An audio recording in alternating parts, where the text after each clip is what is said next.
জামাতে ইসলামকে ইসলামী দল বলা বা না বলা এইরকম ফতোয়া দিতে আমি অভ্যস্ত নই, আর এরকম ফতোয়াকে দেওয়া উচিত নয়, কারণ যেহেতু একাডেমিক আলোচনা, এটা কোনো ওয়াজের মাহফিল নয়, জন্য ফতোয়া কম দেওয়া ভালো।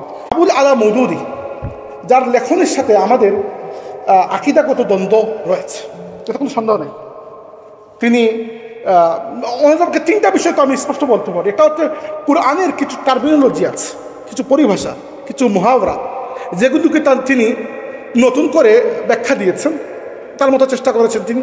সেই ব্যাখ্যাগুলোর সাথে উম্মতে মুসলিমা, ভারতীয় উপমহাদেশে যে উম্মতে মুসলিমার যারা ধর্মীয় নেতৃত্ব, আলিম উলামা, দেওবন্দি বলেন, বেরেলভি বলেন, সুন্নি, বৃহত্তর সুন্নিদের মধ্যে কেউ একমত হয় নাই, অতএব আমিও একমত না। তিনি রব, ইবাদত, তারপরে আরও কি চারটা শব্দের নতুন করে এটাকে বলে রিইন্টারপ্রিটেশন করেছেন, সেটার সাথে আমরা একমত নই। দ্বিতীয়ত হচ্ছে তিনি আরও কিছু জায়গায় আকীদাগত ইসলামের মৌলিক আকীদা থেকে ভিন্ন মত পোষণ করেছেন। এর মধ্যে একটা হচ্ছে ইসমতে আম্বিয়া, আর এটা হচ্ছে আদালতে সাহাবা, অনেক ব্যাপারে। তো এগুলো কোনো ফুরুই বিষয় নয়, শাখা বিষয় নয়, এগুলো উসুলি বিষয়। এজন্য উসুলি দিক থেকে তার সাথে, তার আকীদাগত অবস্থানের সাথে আমরা একমত হতে পারি না। দ্বিতীয়ত হচ্ছে Maududi as a political ideology, political theorist হিসাবে মওদুদী কেমন? পলিটিক্যাল থিওরিস্ট হিসাবে মওদুদী সাহেব যথেষ্ট মেধাবী একজন মানুষ ছিলেন, এটা তো সন্দেহ নেই, যথেষ্ট মেধাবী, এবং তিনি একটা ফ্রেশ ইসলামিক পলিটিক্যাল থট দিয়েছেন, এতে কোনো সন্দেহ নেই। এই পলিটিক্যাল থটকে নিয়ে আমরা একাডেমিক সমালোচনা করতে পারি, এর কিছু অংশ আমাদের পছন্দ হয়তো হবে, কিছু অংশ হবে না, কিন্তু আকীদার ক্ষেত্রে কম্প্রোমাইজ করার সুযোগ নাই, কারণ আকীদাই হচ্ছে ইসলামের মূল। জামাতে ইসলামকে ইসলামী দল বলা বা না বলা এইরকম ফতোয়া দিতে আমি অভ্যস্ত নই, আর এরকম ফতোয়াকে দেওয়া উচিত নয়, কারণ যেহেতু একাডেমিক আলোচনা, এটা কোনো ওয়াজের মাহফিল নয়, জন্য ফতোয়া কম দেওয়া ভালো। কিন্তু জামাতে ইসলাম তারা যে রাজনৈতিক বয়ান আমাদের সামনে হাজির করেছেন, যেটা তাদের স্লোগানের মধ্যে পাওয়া যায়, যে আল্লাহর আইন, সৎলোকের শাসন এবং দাঁড়িপাল্লে ভোট, এটা তিনটেই পাওয়া যায়, তাই না?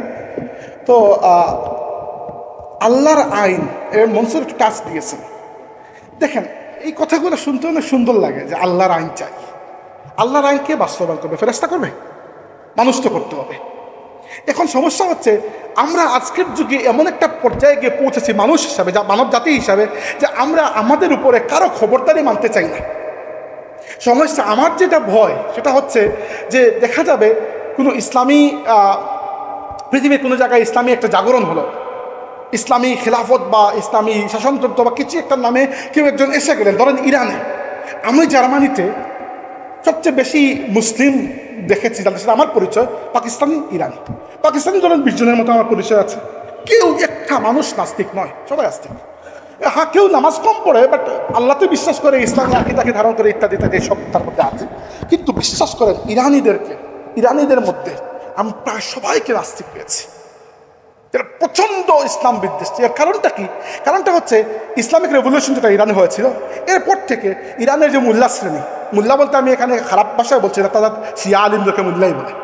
ইসলামের যে শিয়াদের যে মোল্লা শ্রেণী, এরা একটা থিওক্রেসি, একটা যে রাজনৈতিক বন্দোবস্ত তৈরি করেছেন, এর বিরোধিতা করতে গিয়ে মানুষ শেষ পর্যন্ত ইসলামের বিরোধী হয়ে উঠেছে। ধরেন আওয়ামী লীগের বিরোধিতা যারা অনেকেই করেছেন গত জুলাই আন্দোলনের সময়, অনেকেই মুক্তিযুদ্ধের চেতনার উপর বিরক্ত হয়ে নিজেদেরকে রাজাকার বলে দিয়েছেন, যে তারা রাজাকার নয়। কারণ কি?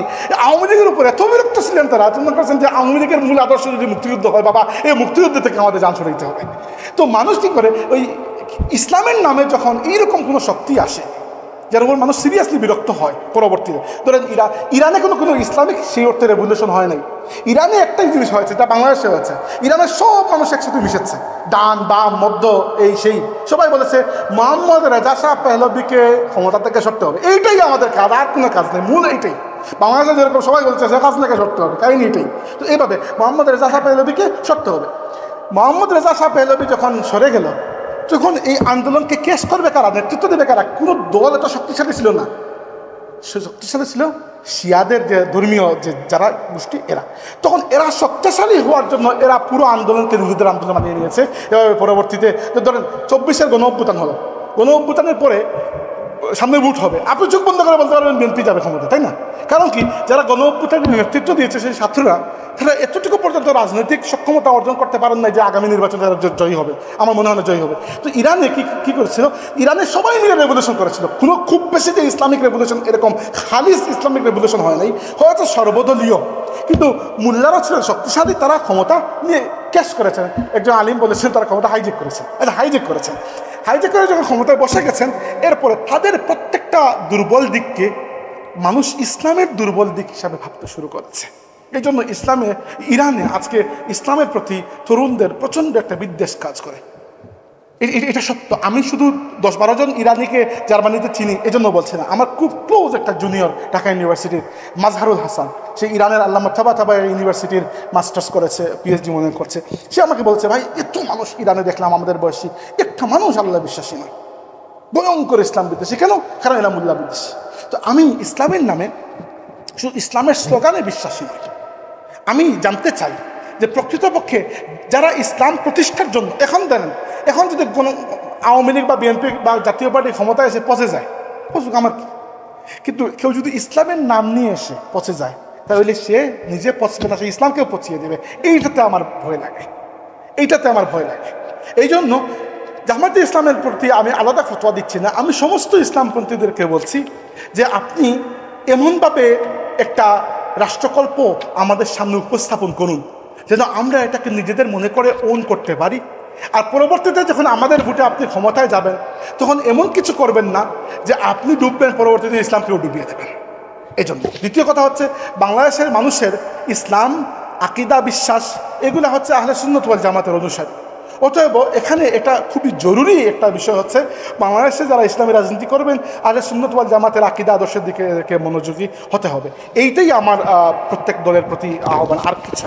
এতটুকু পর্যন্ত থাকুক। অনেকের আমি যদি নামাজ পড়ে ফেলেছি, অনেকের নামাজ বাকি আছে, আর অনুষ্ঠান এখানেই আমরা সমাপ্তি ঘোষণা করছি। আর একটা বক্তৃতা মানে সভাপতির বাকি আছে, শেষ করে আমরা ইনশাল্লাহ শেষ করে দেবো।